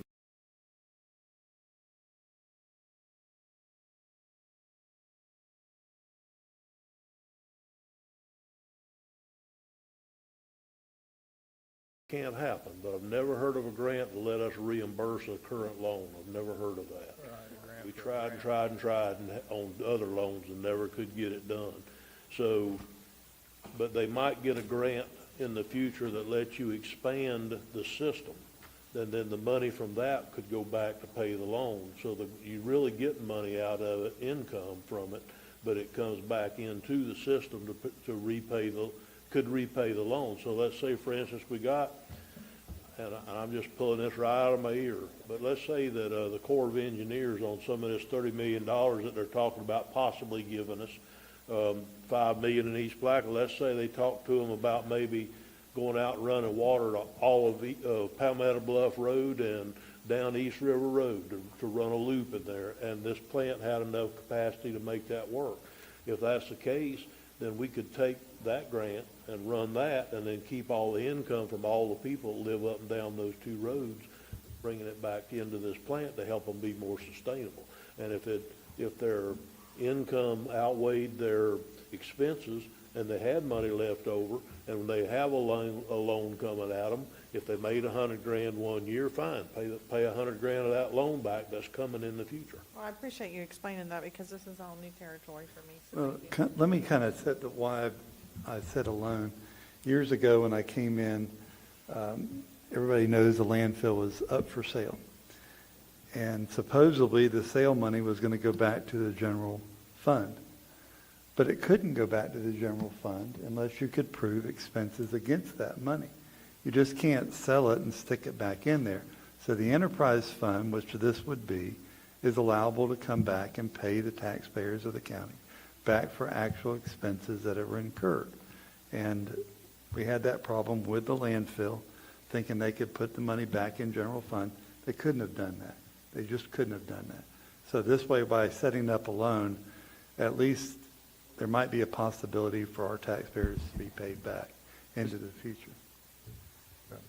Yes, sir. I sure don't want to muddy the waters, and I But do you're fixing to. apologize. If you do, I'm going to get a And I'm ruler. going to put a disclaimer out front that I'm not a math star, okay? But you're not But what? a mathematician, but I did verify my math with Miss Julianne sitting beside me. That if we looked at it like you guys have spoke about as a loan, right, and $1 million at 0%, that's $33,000 a year payback over the next 30 years for this thing. And you give us some kind of $30,000, $40,000 a year as an operational cost for that plant. That's paying back $70,000 a year with just the base rate alone of what Commissioner Turner said earlier. If they did not use 1 gallon in consumption, those 164 people would pay $164,304. Yep. I don't think we have to hit them that hard. If we're willing to take it back as a loan and pay the loan back, I think we don't have to hit the the people as hard there. I think there's a math equation in between it. If we're going to truly pay that back, and the utility is not expected to pay 100% of that up front. I just want to throw that out there. Is once you start really doing start breaking this down into math, it may be a little bit easier lift on the citizen. I'm just looking out for them, and that's all I'm trying to do. I was not trying to lay the water. But your math is. But we're giving them a no interest loan. They wouldn't get that on the outside world. So we're giving them a no interest loan. If you added the interest on it over the years, then it would take up the difference in our monies that we're talking right here. You know, the thing about it is, it can always be adjusted down. If y'all come back next year to the commission and you say, hey, we did really good this year. They actually made $30,000 this year in their fund that's defunct at the moment. If you ask me, it's just defunct. If you're $1 million in the hole, that makes you worse than defunct. So if they come back next year and say, hey, they did good, they made $30,000. If the board at that time wants to drop it down to $30,000 instead of getting the money paid back to the citizens, that's their decision. But I think we need to move this forward like we would any other business deal anywhere. This is business here. Yes, sir. It was shoved at us, but it is business. So I think Mr. it's- Adamsack, you had a comment? Yeah, and because we're not paying it back yearly either, remember that. So you're not necessarily holding them to give the 30,000 to the general fund next year. That would be up to the commission next year. So I don't think you can think like that just because of that. But I also think that's also why we don't need to have it be such a long-term loan either, because just like what Julianne said, in 10 years we can be like, it's going to be a 20-year loan. So I don't know that we need to do 30 years because it's not like we're providing terms for payback either. They can always extend it 10 more Right. years. So I mean, I think at 10 years is more than ample, given the fact that we're not actually saying, Well, like is suggested, Man, that's twice in one day I agreed with him. I think perception is reality, and I think people are going to take a hit anyway. They're fixing to really get an eye-opening experience out Yeah. there. So, hey, guys, we got to move on. So are we in agreement? Do we need to start looking at hiring another operator? That was, Why don't we because if we're meeting in the very next meeting, we're going to put a package together that I think that gives us a really accurate number down to what it's going to take to operate both facilities, and we'll bring y'all that number, and then we'll be able to decide. I think we need to jump the boat on that one. I think we need to go on and start looking for that person because we are going to get this plant. Wiley's already working 7 days a week most of the time. Yes, sir. I think we need to start looking for that person now, and you can make it part of your new plan. Okay. But we've got other plants somewhere else that we've got to deal with too, and it's not fair for her to work every day.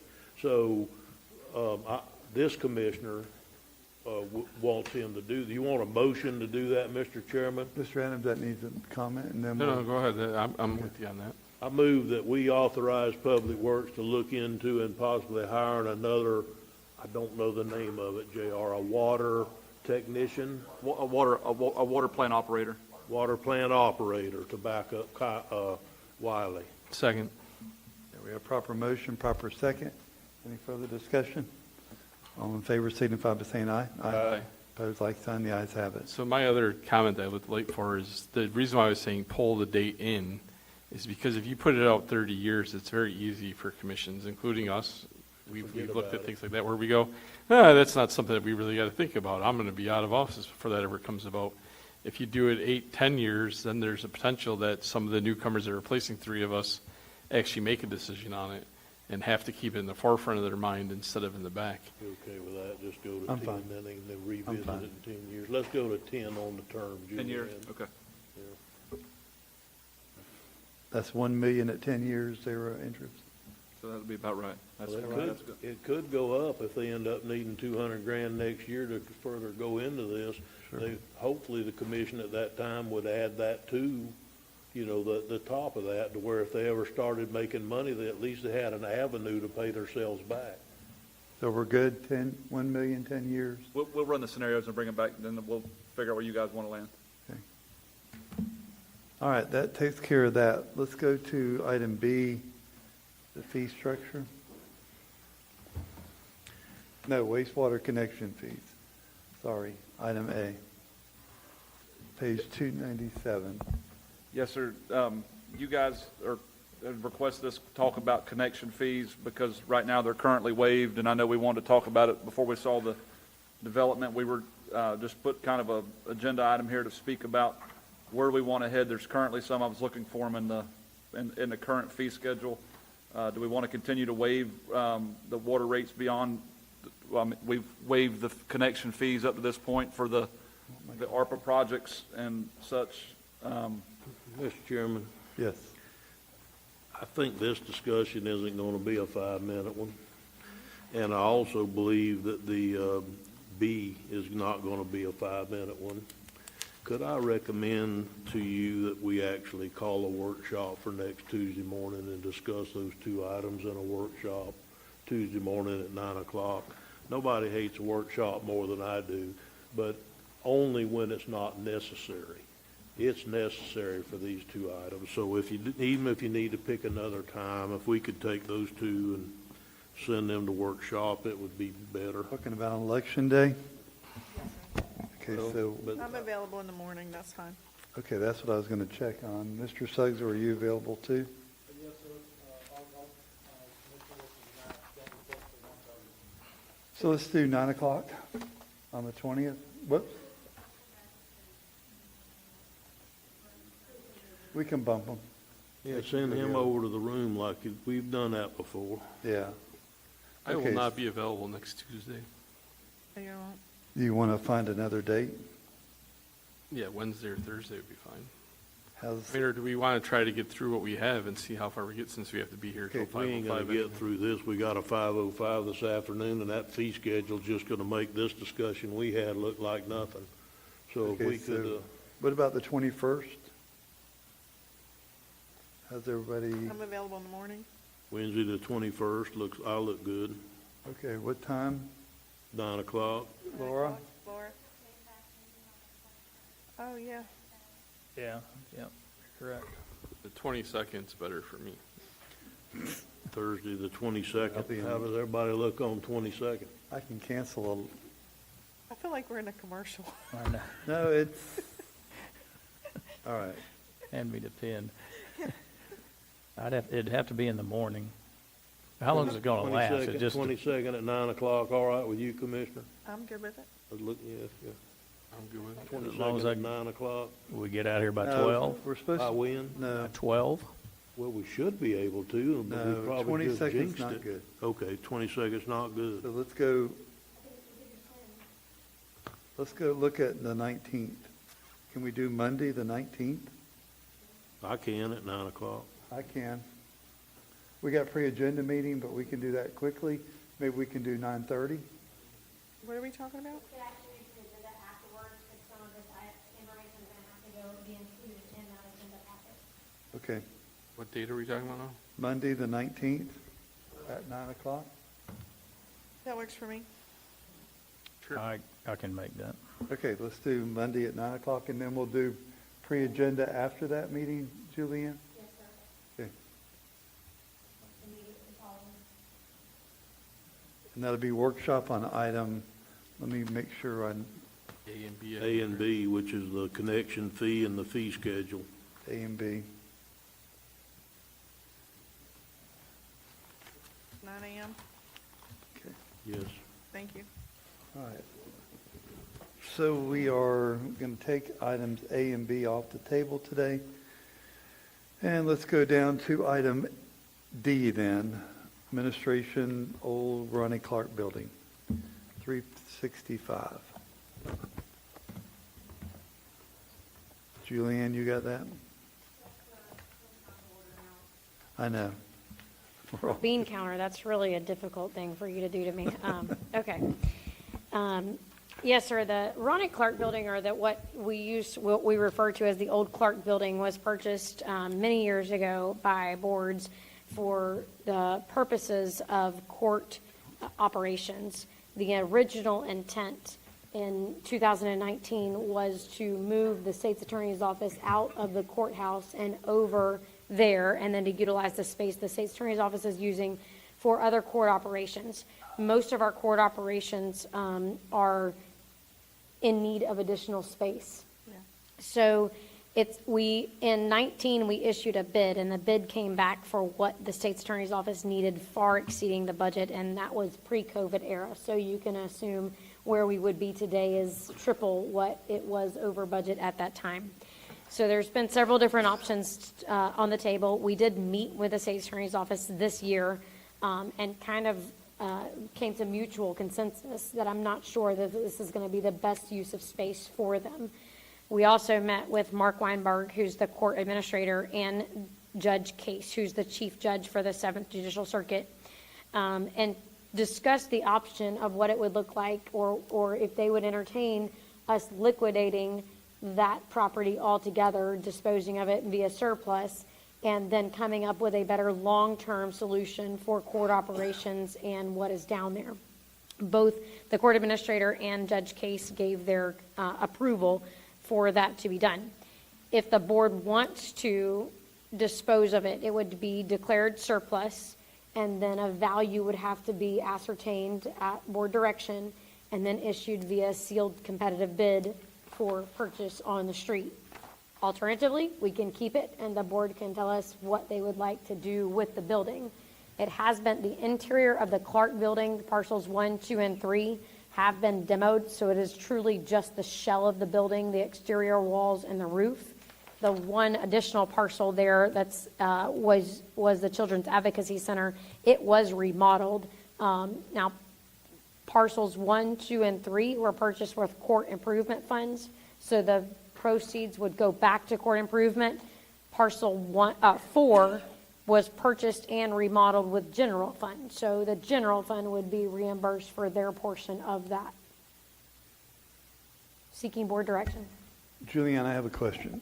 How much did we spend on the engineer? Do you remember that?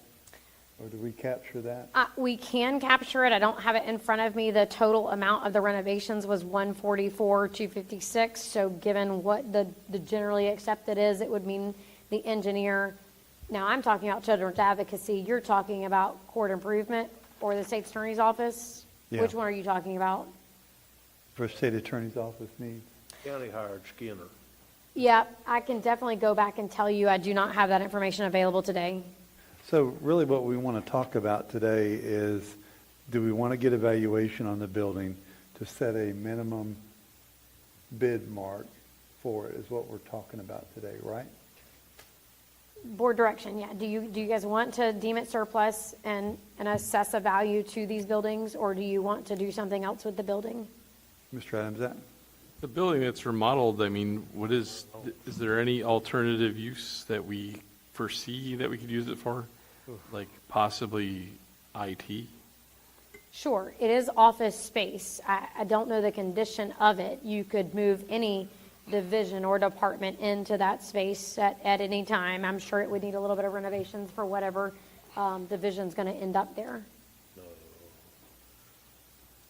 It would need serious renovations, not a little bit of renovations. The inside of that's gutted.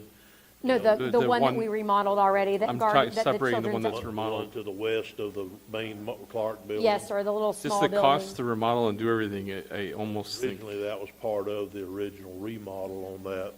And so like you said, in today's dollars, I'd be shocked if it wasn't $3 million to do. But in all fairness, when the architect went and met with the court and with RJ and his team, Mark and all, they wanted quite a few things in there that may or may not have been totally necessary, such as full-length bulletproof glass walls in every office all the way around the building and things like that. But I still think it would be a couple of $1 million, and it sounds to me like, from what I understand, that the courts are not really wanting to move over there anyhow to that building, even if we did come up with the $2 or $3 million it would cost to remodel that building. Well, their remaining concern is still security, and so if they're not opposed to moving, but they would want full-time security, contracted security to be there and to with the state's attorney's office to ensure that they're safe. Can I be clear, I guess, because I don't think I was clear, I suppose. I'm talking about parcel 4 alone, peeling it off for potential use so that we don't go and say someday we need office space and we need to spend $1 million to rehab the area down the road or something where we could utilize that. Because we don't have that much invested in that, and then selling off the other 1, 2, and 3 is what I'm suggesting. I don't know what that use is. I don't know if we have a group that needs it today, but like he's saying, to remodel 1, 2, and 3 would be millions of dollars. We already kind of remodeled the other one that would use a little bit. Why would we not want to hold on to that for a little bit just to see if there's a need? And potentially, I mean, depending on what happens with the tax collector and other things, we have a new tax collector coming in, we have our IT and upstairs to that, there could be a need for a relocation of that. And to be honest with you, as an IT professional, that data center is the best place for a data center ever. So it's just something to think about, that it'd be a lot less cost effective to hold on to that for maybe a year, see if there's a need that comes up, and slide off the other 3. It's just an idea. Commissioner Turner. So 2, 3, and 4 was what we bought, or did the court?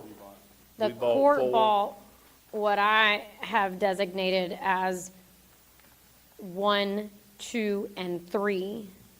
4 is the building in question that Commissioner Adamczak is questioning whether or not we retain, regardless of what we do with 1, 2, and 3. On page 367, I've tried to number them, number 1, 2, 3, and 4. Let me see what number I'm on. So number 4 is the furthest 67. west building. 4 is the one furthest. Yeah, by the First Federal Building. Is it tied on to 2 and 3, or is that separate? It's Yes, west. contiguous, is that what you're asking? Yeah, I think they share a wall. They do, Yeah. correct? They share a wall? Yes. They're connected. They do, yes. They have a mutual wall. I'm sorry? They can be sold separately, though. I think they sell all the other buildings down there separately that are connected by walls. Yeah, I'm not saying they do. How many square feet is number 4? Do we know? 2586 Brownlee, 2587 according to the property appraiser's office. There you So go. basically, what I'm hearing you say, Mr. Adamczak, is for 2,500 square feet, keep that parcel that we spent right around $210,000. Right. Okay. And that's a bargain for a property down there. No, I'm not by a disagreeing, huge margin yeah. right now. And that's number 4? Yes, Yeah, sir, that's before. number 4. So what do we do with 1, 2, and 3? Get rid of them. You know, we can't just declare them surplus, hire a realtor and let them go out on the street, or, I No, mean, sir. we've got to auction them off. Yes, sir. State statute identifies the way in which the board is allowed to do it. And you can, it is by sealed competitive bid, and high bid wins. The board must establish the minimum bid threshold. And Could we get a base appraisal? Yes, sir, at your direction. So then when we put it up for auction, we could put a minimum bid on it of whatever amount the board decided to at that time. Yes, sir. Do we have any idea what it would cost to do an appraisal? Leota, would you know, you kind Well, of, a commercial appraisal is going to cost more, obviously, than a residential. I hate to throw a number out, but Okay. I would say, a home appraisal runs $500 to $750, and so it's going to be above that for commercial, and plus you've got 3 lots. Okay, could we look into that? I mean, obviously, this isn't I don't time think it'll be sensitive and got to be thousands. done by the next meeting or something. Maybe we could look into it, and I think if everybody can agree that they're interested in getting rid of some of these buildings, I really don't see a reason for the county to keep them. If y'all seem to think you want to keep one of them for a while, that's okay with me, but, maybe we could look into what it would take and give us some advice, and maybe tell us what an appraisal would cost and that sort of thing. 'Cause I definitely think we need an appraisal on 1, 2, and 3 if we're, So I have a am I question. authorized to go ahead and get the appraisal, or you just want to know what it would cost? Well, that's where that was what I was going to ask. So, if we're talking less than a few $1,000s, do you have the option just to call and get 3 quotes, or is it something you have to? Yes, ma'am, it falls under normal procurement, so I thought anything it under did. 5,000 would be 1 quote. Yeah, I mean, I am tired of seeing this not being utilized downtown. I think it's a blight in our downtown area. And even though we've cleaned it up as much as we could, and I just think it's something that we do need to deal with, and I appreciate it getting to this point. But I think that we need an appraisal, because otherwise we're going to throw a number at it, even if we base it on what the property appraiser says. We throw a number on it, and then what if we miss the mark? And then give us an appraisal number, Leota. I can just tell you what the property appraiser is saying. You think $3,000 would cover an appraisal? Oh, yes, sir, I think you're within that, Well, then why don't you definitely. just make a motion that says that you'll put $3,000 in it, or they can negotiate one? Do what? Okay, well, I don't know that we have to put a number on it, do we? I think she just Well, gets to 3 give them quotes. the ability to spend up to, but not to exceed that number, then they can go ahead and hire an appraiser. I don't really need that. Just tell Yeah. me you want an appraisal. Yeah, That's right. Terry can do that without any consent up to 5,000. We're good. yeah, so, Would, yeah. would you get an You want to appraisal, waive? would you get an appraisal on our No. building just in case you would need it in the I was gonna future? say, too. I mean, there, it can't cost much more in case, you know, Were you okay next with year that? they say, you know, this isn't gonna work for us, it won't fit IT, it won't fit this, it's just sitting there, we wanna sell it. So go ahead and get it too. Just make sure they do number 4 by itself, and then they can appraise the other 3, because Not a problem. the other 3 are court money. We got to give them their money back. So my comment to that would be appraisals are usually only good for about 6 months. And so if you got an appraisal today, a year from now, that appraisal isn't worth anything. So you've just spent good But- money but- after bad. But it at least give you an idea. It does give you a baseline. Give you an idea. Mr. Adams, you have a question? Yeah, I just was wondering if we wanted to, when we get the appraisal, you want to do them separate or together, 1, 2, I and think 3? your I think we idea is just separate. said separate. Separate, Okay, good with yeah, that. I like that idea. I just wanted to see what the rest of us thought. All 4? So you separate? put 1, 2, and 3 together and 4 separate. Okay, so 2 appraisals. 2 Yes, sir. appraisals. Yes, I got it. Yes, ma'am. All right, good. Thank you.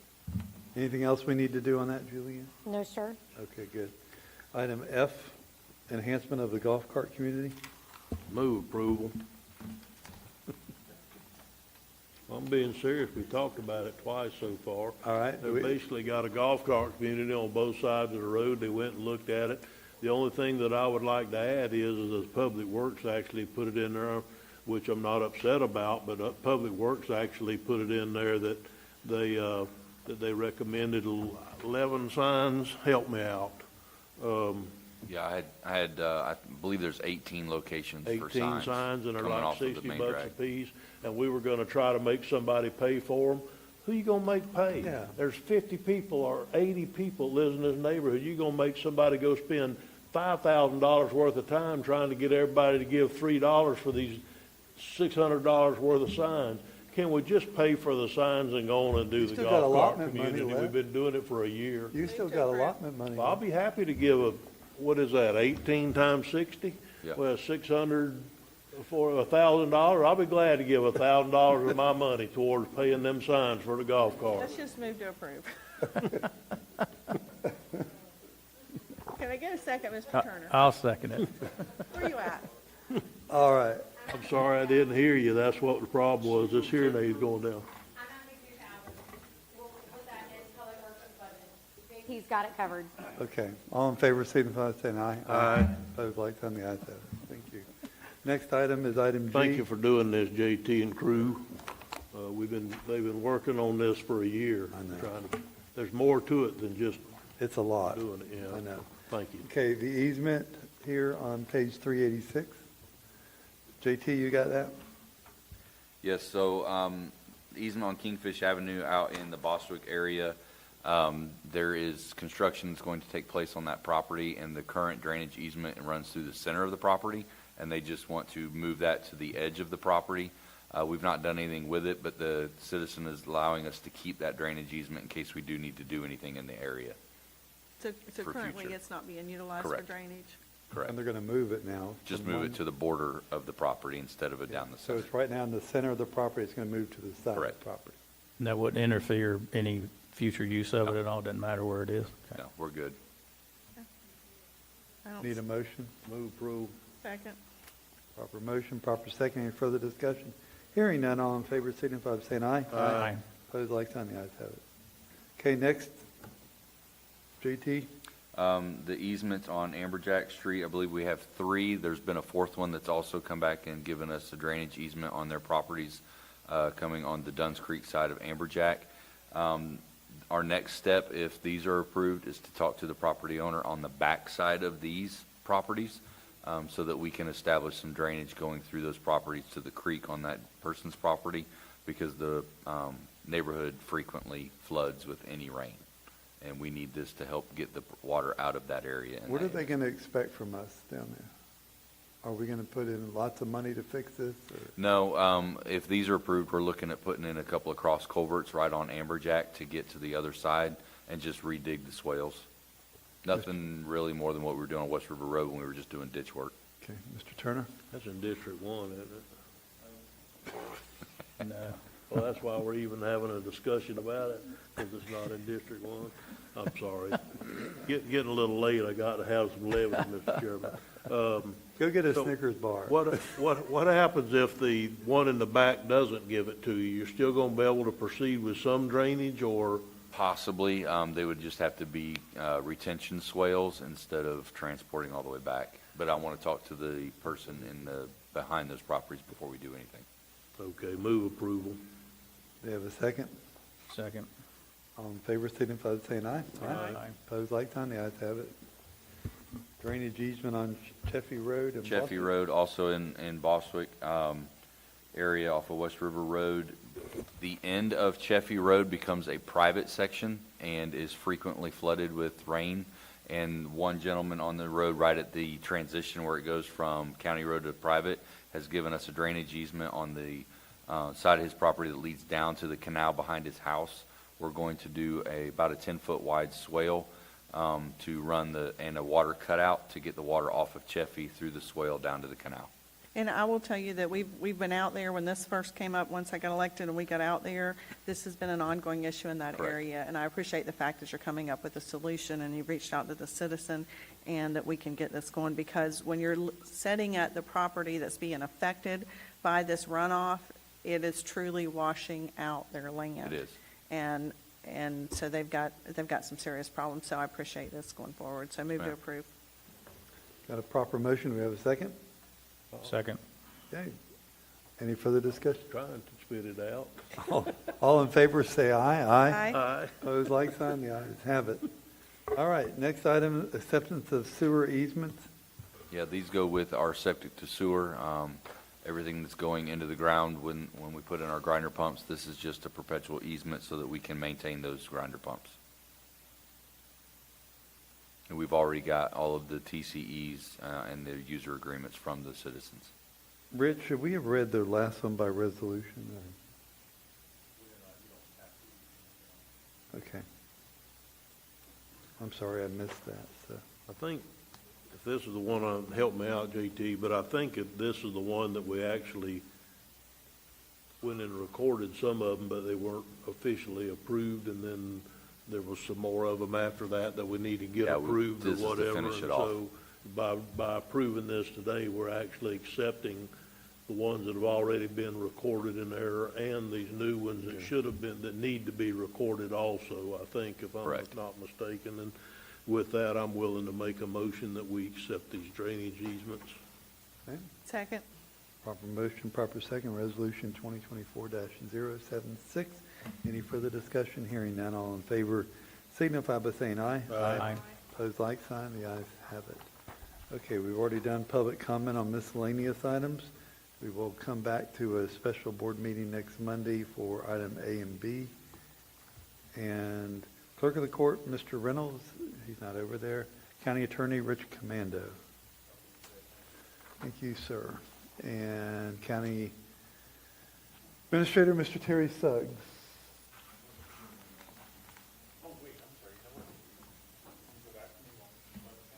We'll go back to Mr. Rich Commando. Too late, you done lost your turn. So at our next meeting, if everybody's able to come a little bit early, we need to have an executive session. There is one lawsuit where we've been provided a proposed offer, which I don't think is going to go anywhere, but we have an obligation to present it to you anyway.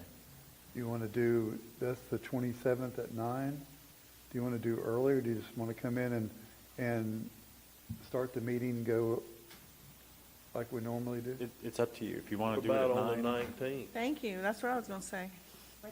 That's twice we agreed today, Commissioner. The problem is on the 19th, I think because you actually did 3 or 4. because of the election on the 20th, Baker County moved their meeting to the 19th, so I can't be here on the 19th. All right. So the 27th, we can call our meeting to order, then go into executive session, right? Yes, sir. All right, why don't we do it that way then? Thank you. I'm fine with that. I'm fine with that. Okay, County Administrator? Nothing for y'all. Okay, wow. All right. Commissioner comments, Commissioner Pickens. Long meeting, but good meeting, good discussion this afternoon. School has started, and so I'm sure all the kids are excited to get back to school. It was kind of a crowded situation going by Middleton Bernie yesterday, and but it's all good. And then there'll be a groundbreaking for the new elementary school Friday morning in Crescent City at the new property. So that's all I have. Thank you. Thank you. Did you have your light on for something? You're not a commissioner comment. You'll have to wait. Go ahead, I'm sorry. I just wanted to interject with Mr. Pickens talking about the school system. I just wanted to bring, if it's not to your attention, please pray for the Palaca Panthers, the football team, and the family of Robert Gillen. He's a 15-year-old sophomore that passed away during the night. They don't know why the young man died, but he was deceased this morning. I heard that, sorry. Tragic. It is tragic. Commissioner Adamczak, any comments? Commissioner Turner. Yes, sir, and I'm not wanting to do anything about throw this out today. That's it, for future possible consideration. Do we want to look at some of our boards and actually put term limits on some of those boards? I really believe that a few of them are getting stale, and there's certain boards that we don't have the issue that you have to really work to find somebody to be on them. I'm not going to mention any boards at this point or anything else. I'm just saying that I don't know that it wouldn't be in the best overall long-term for the county if we didn't have term limits. Obviously, today we took one of them off the library, but I don't know that that was one that ever needed to be on there in the first place. It's like affordable housing. It's very difficult to find somebody to be on the affordable housing committee. And there's certain ones that are like that. And it may be something that we don't want to consider. But I'd sure like to at least throw it out there for consideration. Do we want somebody to start looking at the possibility of term limits on some of the committees or not? I think, do we mind if I make a comment? Not a bit. With the fact that three of us are outgoing, I really think we should defer that to the next board, in my opinion. Just, I don't have a problem with it. I think it's a good idea, and there's our boards that I think it makes sense for. I just would like to have whoever the new incoming people is, they would be. Well, I've noticed that term limits a lot of times are very passionate on both sides of the issue. Sometimes, like, I truly believe that a commissioner shouldn't serve over 8 years. I know it's the way I feel. Just because, especially now that I've gone through it after 7 or 8 years, you don't really want to be here anyhow that much. It's not like you did when you first come in. You are getting a little stale. I want to be here. Yeah. I want to be here. Well, good for you. I mean, make it 12 then if that suits you. But there, I don't think we have that big of an issue. It's not that big of an issue around here, but they got counties in other areas. They've had people out around there for 20-something years, and they don't perform anymore in a lot of instances. They're there. So, I mean, like I said, term limits is one of those passionate issues that you may or may not want, but on the boards, we do have a way to control that. And so I think we need to seriously consider, and that's where I'm going to leave it today. I'm not going to mention any certain boards, because I just wanted to open it for discussion. If nobody else is interested in looking at that other than me, then we'll just move on. No, could you repeat what you said, Mr. Adamczak? I agree with the idea. I just think that with three of us being replaced in basically a few months, I think I would defer to that board to be able to make that decision for themselves. And the new On board. the other side of that, sometimes it's easier to do on the way out the door than it is if you're going to be here 4 years. But I'm not trying to do that. I'm not trying to pick just issues, but, it's just like there's other issues that really need to be worked on and decided before this board changes because of the experience of the current board and because of whatever. I'm not so sure this isn't one of those issues that needs to be discussed by somebody that's not still running for office, in my opinion. My thought has always been, if you don't mind chiming in on that, Not a bit. is Why I brought it up. is possibly that the term limits that we appoint people fall off when we exit office. You know, and that gives a new commissioner, I mean, Commissioner Wilkinson did an outstanding job. Not saying that anybody else did not, but you came in and appointed a bunch of different people to boards. I think the new person gets the ability to, but with some ways in some of our boards, they're tied up, their hands are tied, they can't appoint anybody. It's not a bad idea. Yeah. That if you appoint somebody during your term, that when that term's up, if you're not here anymore, then the new commissioner gets, Can they get to reappoint. do that now, really. Not on all of them, some of them go on They're for. cyclical. They're cyclical. They come in cycles. Right. Speaking of that, Laura, I was looking at the Development Authority today for some weird reason, and we've only got 2 commissioner spots, but the ordinance requires 3 commissioners. So could you fix that? It may not be right, but on the Development Authority, it's me and you and Mr. Pickens. Right, but At the current time. right now, it's just me and Mr. Pickens listed here, although it says 3 there. So, Okay, well, they just got me off the list because I'm on the Development Authority. yeah, you are, and we just need to clean things like that For a up. few more months. Yep. Okay. Commissioner Wilkinson, comments? Were you through, Mr. Turner? I've done enough, yes, ma'am. Okay, so I just want to say that to our staff, if you haven't tried the People One, please go get your appointment and try it. I was pleasantly surprised. My husband was too. It will save you money, and I think it will save the county money overall in time. But please, your health is important to us, so please make sure that you sign up and go to People One if you don't have a primary doctor, or even if you do and you need some follow-up. It was a great experience. So I want to thank staff who's worked on that, and I want to thank People One because my experience was really, really good. Also, I want to thank Public Works because you guys, if you can't tell by this new business and our whole packet, there's a lot of projects going on in the county, and a lot involves Public Works. So thank you, because we're getting more projects done than I think I've ever seen. Maybe it's because I'm more involved. I don't know. But it just seems like we're getting a lot done. And then lastly, I would remind people to go vote. I think it's important. Doesn't matter who you vote for. Just make sure your voice is heard and go vote. Matters to me who you vote for. Well, that's fine. It's still your freedom. I knew that was coming. That's all I have to say. Thank you. Thank you, Commissioner Wilkinson. And I want to say just a few things. We did have a local technology planning team meeting this week. There's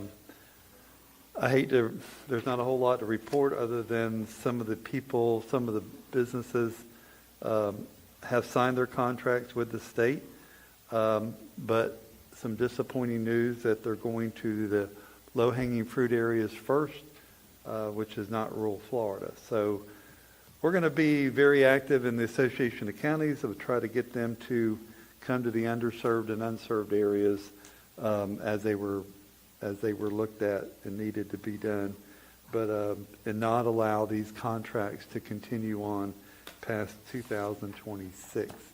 So that was something we talked about the other day. But as soon as we know more, we will let you know. I am the vice chairman of the Florida Association of Counties Future Technology Committee. So I'll be serving in that arena and also serving as the chairman of your Institute of County Government through the Florida Association of Counties.